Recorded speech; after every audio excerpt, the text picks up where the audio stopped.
नमस्कार, सत श्री अकाल, आदाब, हेलो हाय, केम छो की हाल चाल गाइस, कैसे हो आप सभी लोग। मेरा नाम है शिवम गुप्ता और आप देख रहे हैं शिवम सर मैकेनिकल।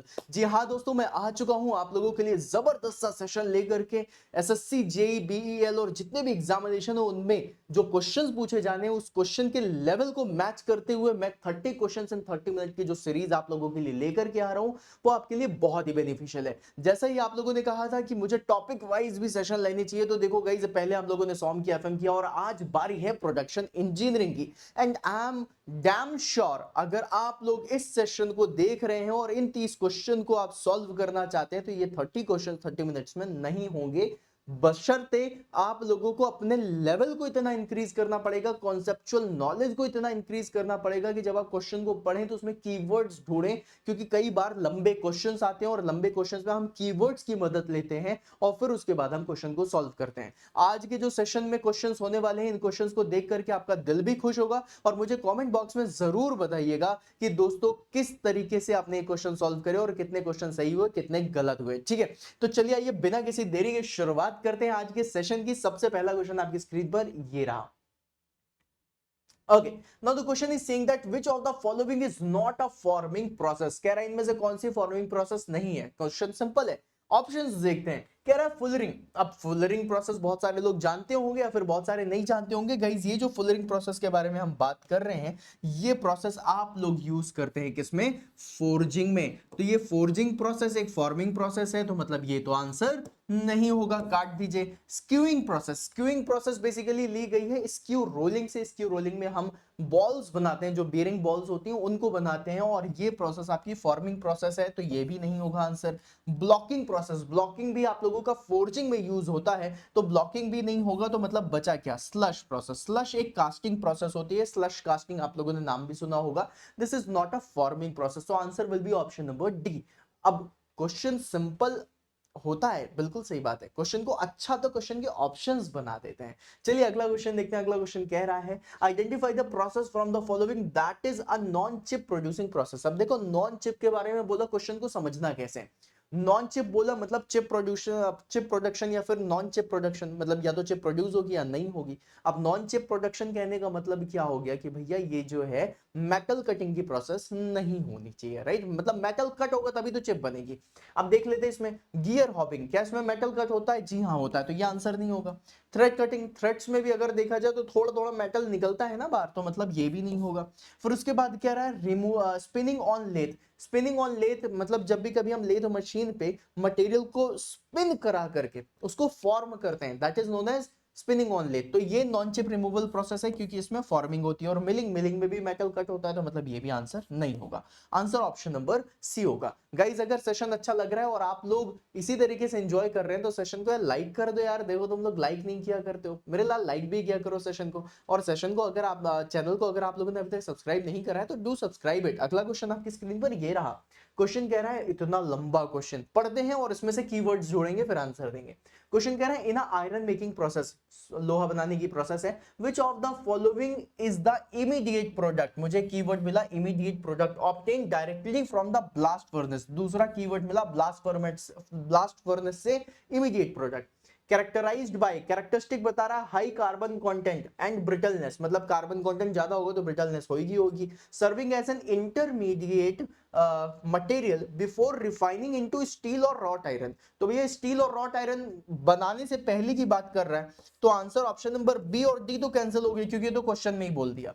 अब या तो आंसर होगा ऑप्शन नंबर ए और आंसर होगा ऑप्शन नंबर सी। आप लोग इनमें से देखेंगे हाई कार्बन कंटेंट और कास्ट आयरन देखेंगे, तुरंत ही आंसर लगाएंगे ऑप्शन नंबर एक गलत है। भाई साहब, इसमें एक चीज और पकड़नी है, immediate product of blast furnace जो होता है वो कास्ट आयरन नहीं होता, पिग आयरन होता है, राइट। तो सारी प्रॉपर्टीज को ध्यान में रखते हुए आपको आंसर देना है। अगला क्वेश्चन आपकी स्क्रीन पर कहला cupola furnace, okay, is commonly utilised in foundries for which of the following primary purpose. अब देखो, जिस तरीके से हम लोगों ने अभी ब्लास्ट फर्नेस में देखा था तो हमने किसकी बात करी थी? पिग आयरन की। अब क्यूपोला फर्नेस, क्यूपोला फर्नेस में हम किसकी बात करते हैं? कास्ट आयरन की, राइट। का से क्यूपोला, का से कास्ट आयरन। ऑप्शंस देखते हैं। कह रहा है refining pig iron into steel, काट दो। Reducing iron ore to pig iron, काट दो। Melting cast iron for casting application, सही है। Producing wrought iron from pig iron, काट दो। आंसर इसका ऑप्शन नंबर सी होगा। अगला क्वेश्चन देखिए, अगला क्वेश्चन कह रहा है in the iron and steel manufacturing chain, iron और स्टील मैन्युफैक्चरिंग चेन है, identify the material, okay material के बारे में हमें बताना है, that serve as the parent material.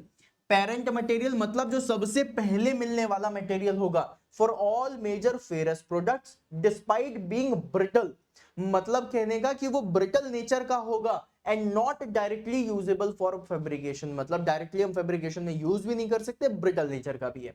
तो अब यहां पर अगर देखा जाए तो स्टील इसका आंसर नहीं होगा, कास्ट आयरन इसका आंसर नहीं होगा, रॉट आयरन इसका आंसर नहीं होगा, बचा क्या ऑप्शन नंबर ए पिग आयरन। क्यों भाई, ये देखो ना लिखा हुआ है पेरेंट मेटल और इन्होंने लिखा हुआ डिस्पाइट बीइंग ब्रिटल। अब भाई स्टील तो ब्रिटल नहीं होता ना, तो स्टील तो पहले ही कट गया, और लिखा है not directly usable for fabrication, तो कास्ट आयरन भी डायरेक्टली फैब्रिकेशन पे यूज होता है, राइट। अब स्टील और रॉट आयरन जो है वो ऑलमोस्ट सेम सेम हो जाते हैं, इसलिए मुझे आंसर क्या लगाना पड़ा, ऑप्शन नंबर ए। अगला क्वेश्चन देखिए, कह रहा है during the mould assembly in foundry practice, okay mould assembly in foundry, foundry okay समझ गया मैं, कास्टिंग की बात कर रहा है। The cope is carefully aligned over which of the following component to complete the cavity formation, कह रहा है कोप को किसके ऊपर रखा जाता है, तो भैया ऊपर वाला डब्बा जो होता है फाउंड्री प्रोसेस मतलब कास्टिंग में दो बॉक्सेस होते हैं, दो बॉक्सेस में जो ऊपर वाला है उसको हम क्या बोलते हैं, कोप, और वो कोप जो रखा गया वो नीचे वाले बॉक्स के ऊपर ही तो टॉप रखा जाएगा, तो नीचे वाले बॉक्स को क्या बोलेंगे, ग्रैग। ऑप्शन में होना चाहिए कोर ची ग्रैग, ग्रैग है आंसर ऑप्शन नंबर सी। अगला क्वेश्चन कह रहे हैं इन फाउंड्री प्रैक्टिस, फिर से फाउंड्री प्रैक्टिस मतलब कि casting, metal casting, okay the method where molten metal flows into a reusable metal mould solely under gravitational force, मतलब इन्होंने बता दिया कि मेटल सिर्फ और सिर्फ ग्रेविटी की वजह से जा रहा है, without applying external pressure is classified as. तो भाई मेटल कास्टिंग में जब कास्टिंग ग्रेविटी के दम पे की जाती है उसको हम क्या कहते हैं, ग्रेविटी डाई कास्टिंग, तो इसका आंसर ऑप्शन नंबर ए होगा। अगर आपको ये भी नहीं पता है तो आप इसके डेटा से आप आंसर निकाल सकते हैं, लिखा है without applying external pressure.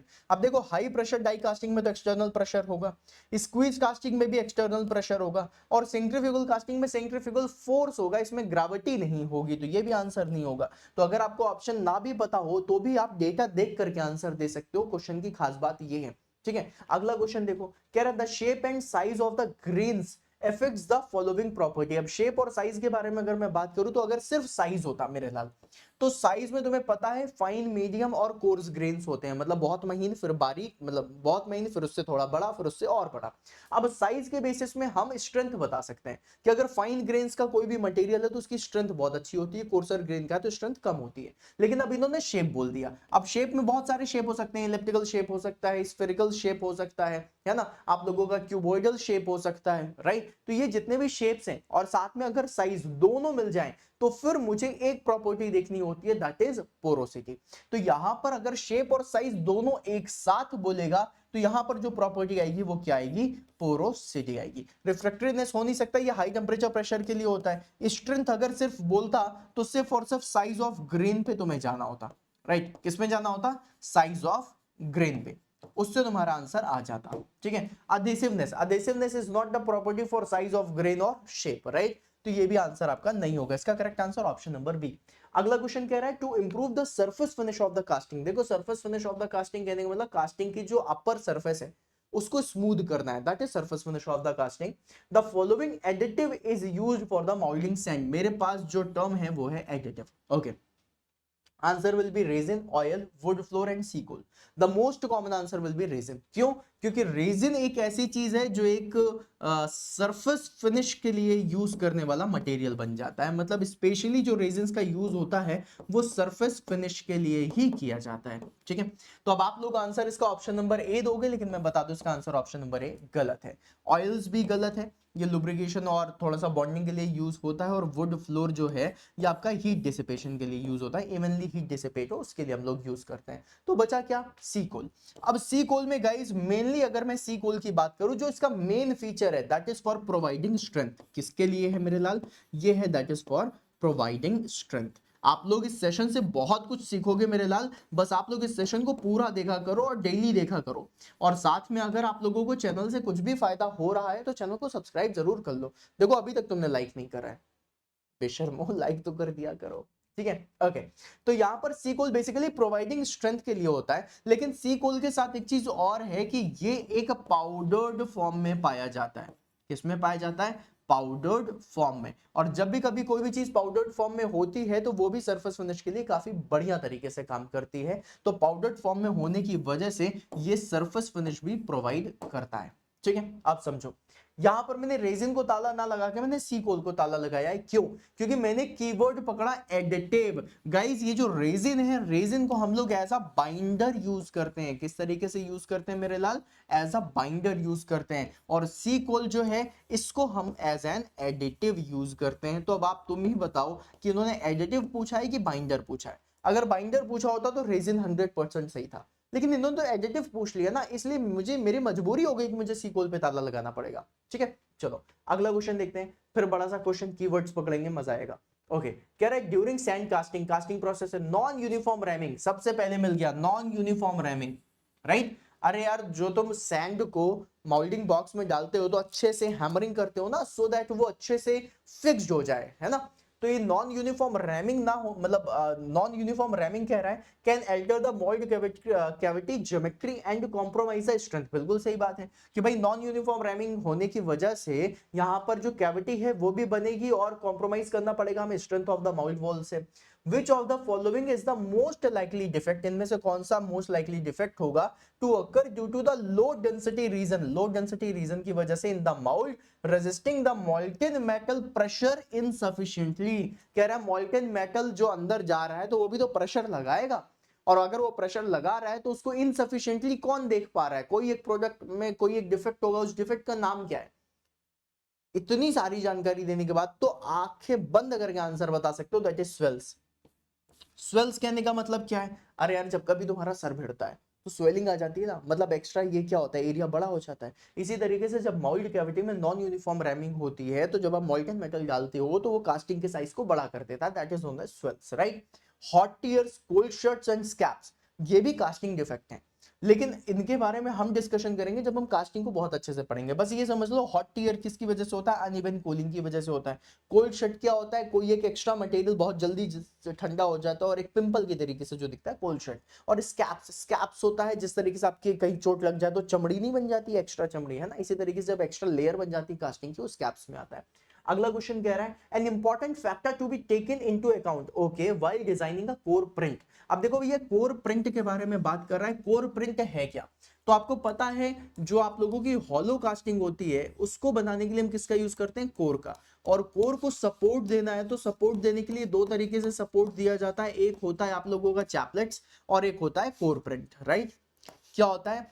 Chaplets जो इंटरनल सपोर्ट देते हैं और एक होता है आपका कोर प्रिंट। तो कोर प्रिंट बेसिकली किसके लिए यूज होता है? कोर प्रिंट बेसिकली यूज होता है आप लोगों का कोर को सपोर्ट देने के लिए। इट जस्ट लाइक आप लोगों से अगर मैं बोलूं चाय का अगर कभी तुमने बनाई हो तो चाय में तुमने देखा होगा चाय का पतीला होता है और चाय के पतीले में हैंडल भी होता है। तो चाय के पतीले को अगर मैं कोर मान लूं तो जो हैंडल है दैट इज कोर प्रिंट, है ना। तो अब इन्होंने बोला कि भैया कोर प्रिंट को अगर मैं डिजाइन करना चाहता हूं तो मेरे दिमाग में क्या होना चाहिए?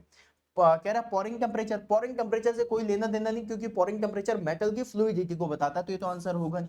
पैटर्न मटेरियल, भाई पैटर्न मटेरियल से आपके कोर प्रिंट का क्या लेना देना, क्योंकि कोर प्रिंट का तो मेन एक काम है ना कोर को सपोर्ट करने का, तो ये भी आंसर नहीं होगा। Type of mould, type of mould से भी कोर प्रिंट का कोई लेना देना नहीं है। भाई सिंपल सी बात है, वो तो कोर को समझाने के लिए, कोर को अच्छे से सेट करने के लिए, कोर को सपोर्ट करने के लिए, माउल्ड से क्या लेना देना, तो ये भी आंसर नहीं होगा। माउल्डिंग सैंड कैरेक्टरिस्टिक ये हो सकता है, क्यों कि भाई तुम्हें देखना पड़ेगा ना कि माउल्डिंग सैंड कैरेक्टरिस्टिक। अब पहाड़ से नीचे उतर रहे हो, अगर तुम्हें पता है कि भाई पहाड़ जो है बहुत मजबूत है तो तुम एक ही रस्सी से उतर आओगे।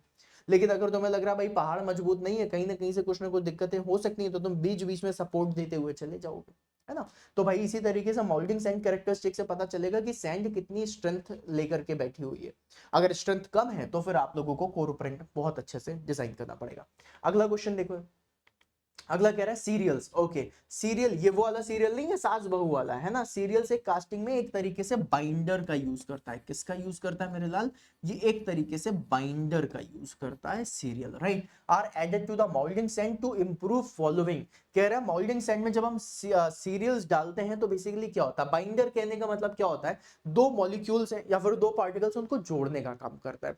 अब तुम एक बात बताओ, जैसे कि फॉर एग्जाम्पल मान लो मेरा ये हाथ है, मैं इस हाथ में अगर लोड लगाऊं तो देखो नीचे जा रहा है, और अगर मैं इस हाथ में लोड लगाऊं तो ये भी नीचे जा रहा है। लेकिन अगर मैं इस हाथ को इस तरह पकड़ लूं, अब कोई लोड लगाए तो क्या नीचे जाएगा? नहीं जाएगा, मतलब स्ट्रेंथ आ जाती है। तो सीरियल्स या फिर बाइंडर्स मोस्टली स्ट्रेंथ देते हैं। अब जब हम सीरियल्स की बात करते हैं तो सीरियल जो एक बाइंडर है वो 99% जो देता है वो green strength as well as and dry strength में भी बाइंडर का काफी यूज, बाइंडर में क्या बोलते हैं इसका, सीरियल का बहुत यूज होता है, राइट। तो इसमें तो अभी आप लोगों को ग्रीन स्ट्रेंथ बोला है। ग्रीन स्ट्रेंथ कहने का मतलब हरी स्ट्रेंथ नहीं होती है, हल्क मत समझ लेना इसको, है ना, कि पता चला ग्रीन स्ट्रेंथ है ना, हल्क के पास भी है, ऐसा नहीं है। ग्रीन स्ट्रेंथ कहने का मतलब ये जो ग्रीन वर्ड होता है ये हम यूज करते हैं मॉइस्चर के लिए।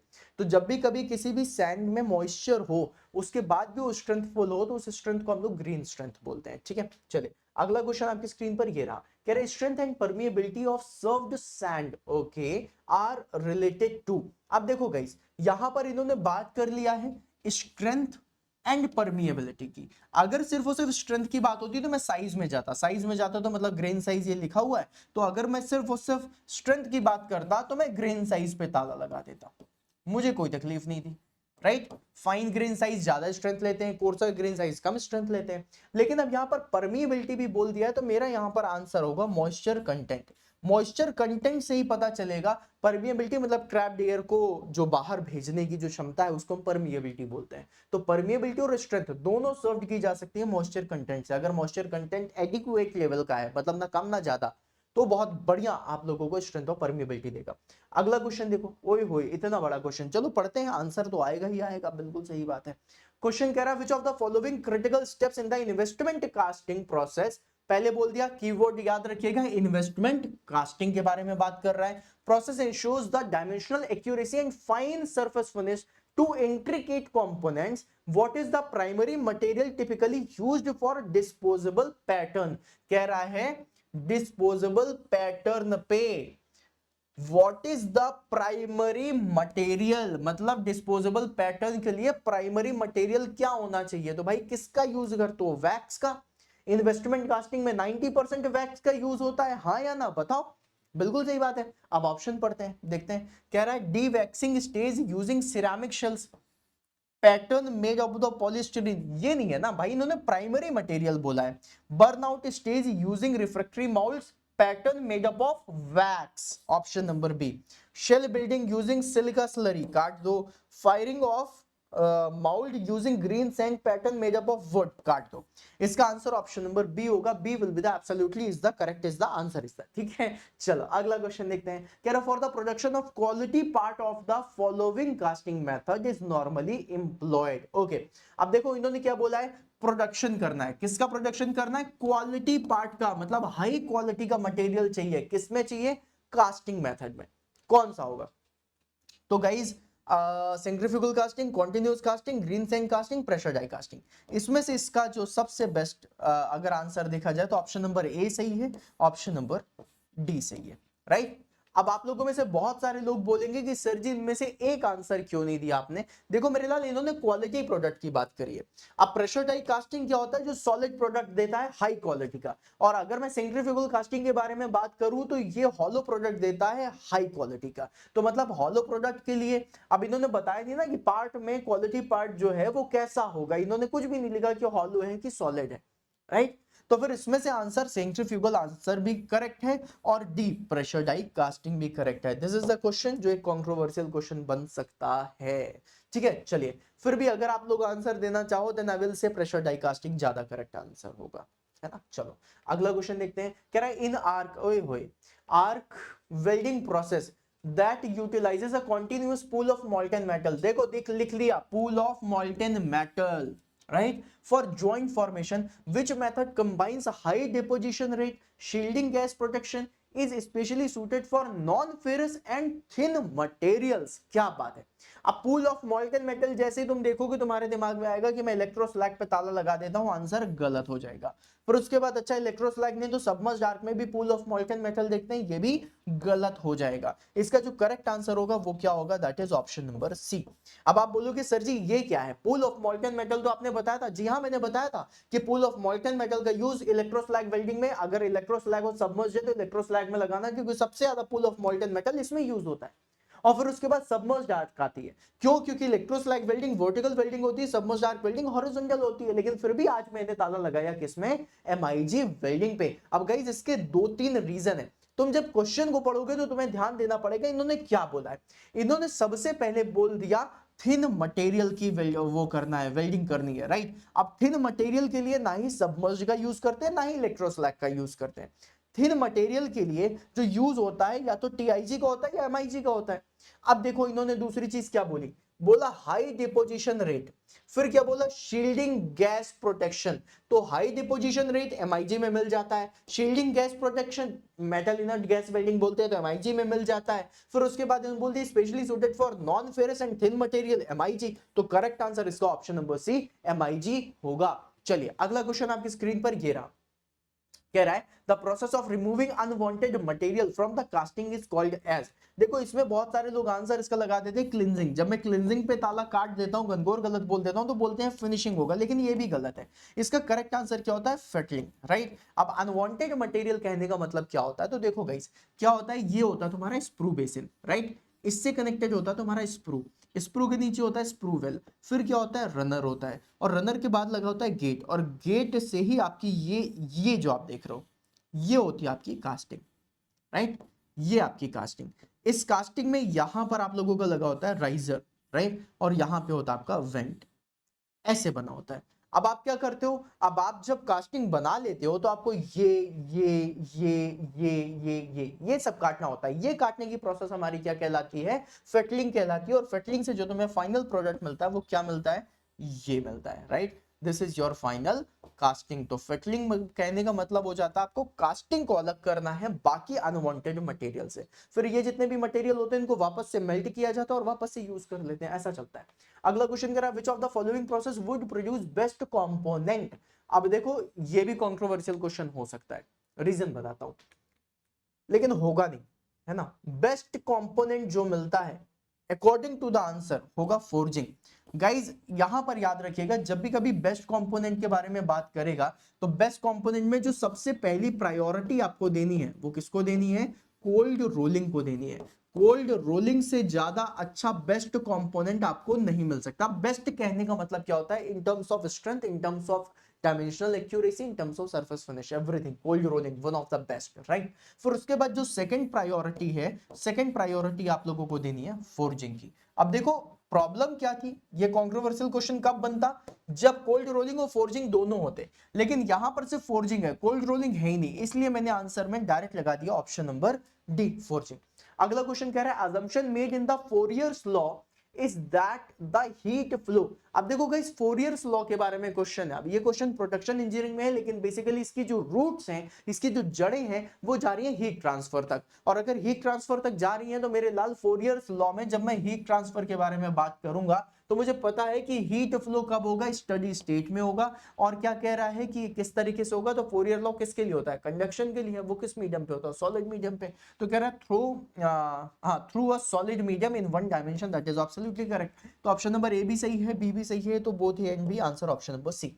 अगला क्वेश्चन देखिए, कह रहा है which of the following is an example of the semi automatic welding process. अब गाइस देखो सेमी ऑटोमेटिक वेल्डिंग प्रोसेस के बारे में बात कर रहा है, या ये भी कंट्रोवर्शियल क्वेश्चन होगा। क्यों, क्योंकि सेमी ऑटोमेटिक वेल्डिंग आपकी सबमर्ज्ड आर्क भी होती है और आपकी एमआईजी वेल्डिंग भी होती है। लेकिन अब दोनों सही है तो फिर ताला किस में लगाया जाए, तो गाइस अगर मैं इसमें से देखूं तो एमआईजी वेल्डिंग को फर्स्ट प्रायोरिटी देना और सबमर्ज्ड आर्क वेल्डिंग को सेकंड प्रायोरिटी देना। अब आप बोलोगे सर जी ऐसा क्यों करा है, देखो गाइस सबमर्ज्ड आर्क वेल्डिंग में तुम लोग क्या करते हो, इलेक्ट्रोड का यूज करते हो, राइट। वो भी फ्लक्स कोटेड इलेक्ट्रोड का यूज होता है। फ्लक्स कोटेड इलेक्ट्रोड से ज्यादा बढ़िया सर्विसेज आपको एमआईजी में मिल जाती है इनर्ट गैस में, राइट। तो मतलब इनर्ट गैस एटमॉस्फेयर पे जब तुम वेल्डिंग करते हो तो तुम्हें उसमें सरफेस फिनिश की ज्यादा प्रॉब्लम नहीं होती। लेकिन अगर मैं बात करूं सबमर्ज डार्क वेल्डिंग पे, तो सबमर्ज डार्क वेल्डिंग होने के बाद भी तुम्हें सरफेस फिनिश की जरूरत पड़ती है। तो मतलब एक काम जो बच रहा है तुम्हारा वो एमआईजी में बच रहा है। तो सेमी ऑटोमेटिक में एमआईजी काफी अच्छी होती है। अब ये फुल्ली ऑटोमेटिक होती है अगर कोई भी इंसान ये वेल्डिंग ना कर रहा होता, लेकिन एमआईजी वेल्डिंग को एक टॉर्च की मदद से एक इंसान ही करता है, इसलिए मैनुअल भी है और साथ में इतनी सारे फीचर्स लेकर के, इसलिए ये सेम ऑटोमेटिक भी, इसलिए हम इसे सेमी ऑटोमेटिक बोलते हैं। इसका correct answer option number B होगा। बी पर ताला लगाइएगा, ज्यादा करेक्ट आंसर। लेकिन अगर सेमी ऑटोमेटिक के बारे में बात करेगा तो सबमर्ज डार्क भी पीछे नहीं रहेगी। अगला क्वेश्चन देखते हैं, कह रहा है thermal cracking refers to. Guys देखो, थर्मल क्रैकिंग या फिर अगर मैं बात करूं तो ये क्या होता है, हॉट टीयर्स, राइट।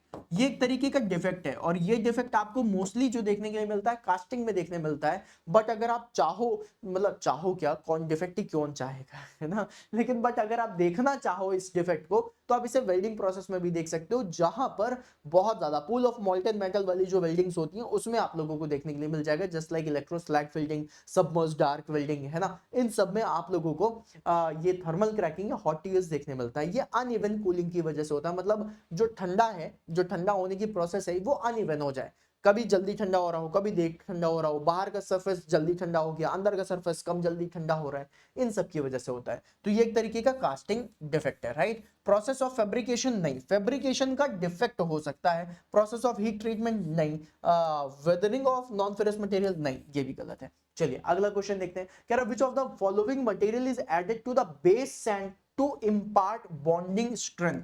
अब देखो बॉन्डिंग स्ट्रेंथ करना है, इन्होंने फॉलोइंग मटेरियल बोल दिया है मेरे लाल, फॉलोइंग मटेरियल।